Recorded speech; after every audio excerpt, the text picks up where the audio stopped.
përzemërta në të cilën Shqipëria u damkos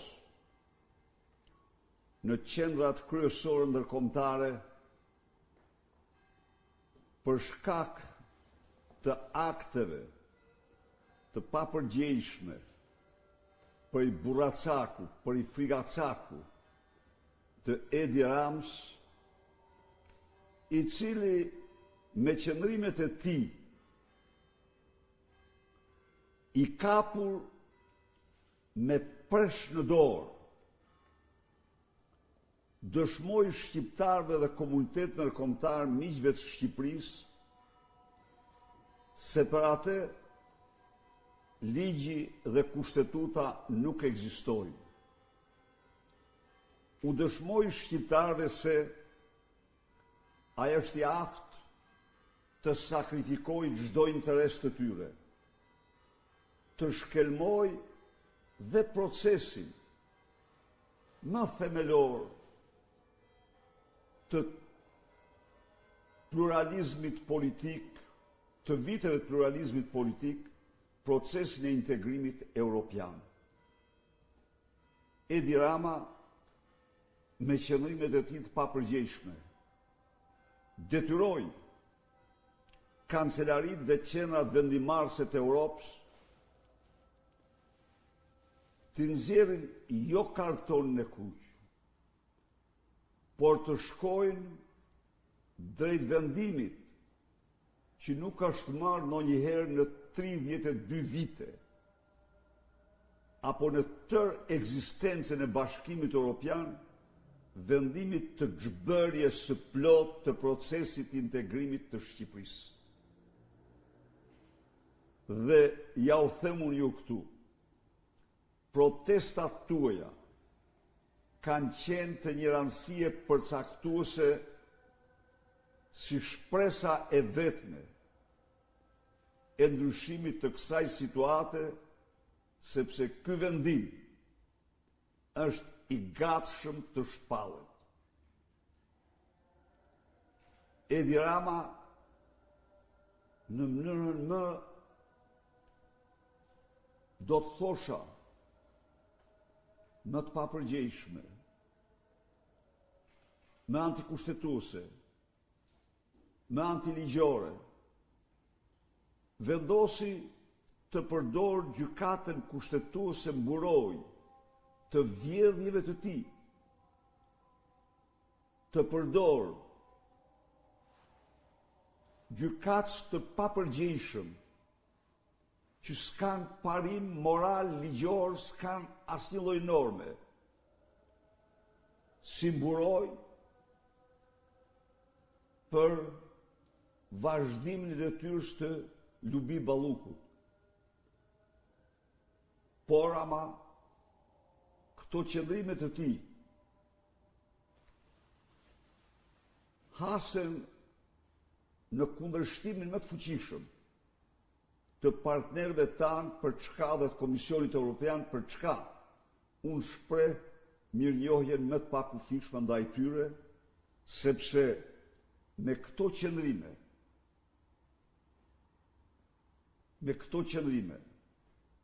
ju dëshmuan shqiptarëve se Edi Rama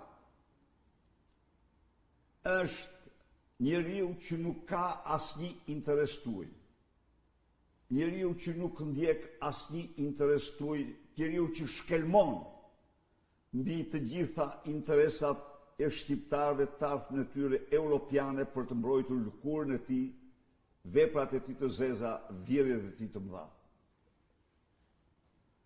Por duhet të them këtu se protestat tuaja kanë qenë për mbar botën, kampana e alarmit për atë që po ndodh në Shqipëri.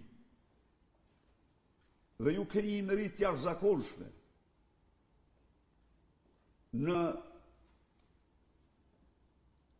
në shtytjen e komunitetit ndërkombëtar drejt vendimeve të një karakteri ndëshkues të papar ndaj Edi Ramës.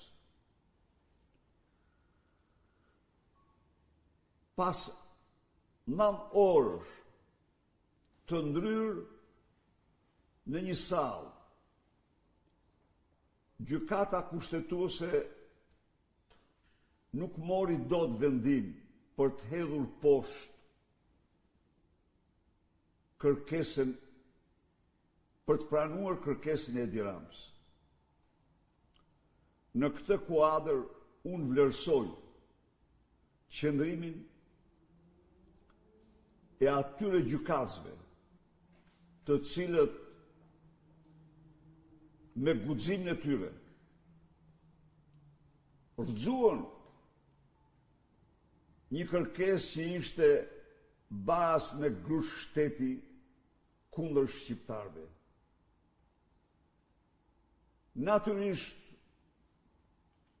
gjykata ka mëkatin e madh, sepse i dha Lubi Ballukut mbi 2 muaj kohë të fabrikojë dhe të falsifikojë çdo dokument. Por, siç thot fjala, më mirë vonë se kur, me atë ndarje 4-4, të paktën vendimi kërkesa e Edi Ramës nuk u miratue dhe përfundoi në kosh të plehrave. Në fakt, bashkë me Edi Ramën, sepse ajo nuk kishte bënte me Lubi Ballukun, ajo kishte bënte me pezullimin e Edi Ramës nga detyra. Dhe ai donte të krijonte një mur nga gjykata. Kjo është një moment që dëshmon se populli opozitar duhet të shumë fishojë energjitë dhe forcat në këtë betejë gjerë në largimin e Edi Ramës nga pushteti. Asnjë shqiptar nuk duhet të pranoj kur që për pasurimin me plaçkitje dhe vjedhjet e Edi Ramës, familjes tij dhe Lubi Ballukut e të tjerëve, të shkelmohet e ardhmja europiane e fëmijëve tanë, e ardhmja europiane e jonë. Ne ju rikujtoj, pavarësisht nga reagimet që ka pasur, pavarësisht nga kritikat që edhe mund të jenë bërë nga lobingjet e Edi Ramës apo të tjerë, por kemi paralajmëruar me kohë se Shqipëria me Edi Ramën nuk plotëson në mënyrë absolute asnjë kriter përveç pozicionit të saj gjeostrategjik. Koha na dha të drejtë. Ata që i ndigjuan me skepticizëm, madje edhe me mospëlqim këto deklarata, u befasuan kur u përballën në situata shumë më të rënda se ajo që kishim parashikuar. Ndaj dhe nxorën opsionin nuklear të papërdorur kurrë që nga themelimi i Bashkimit Evropian, disa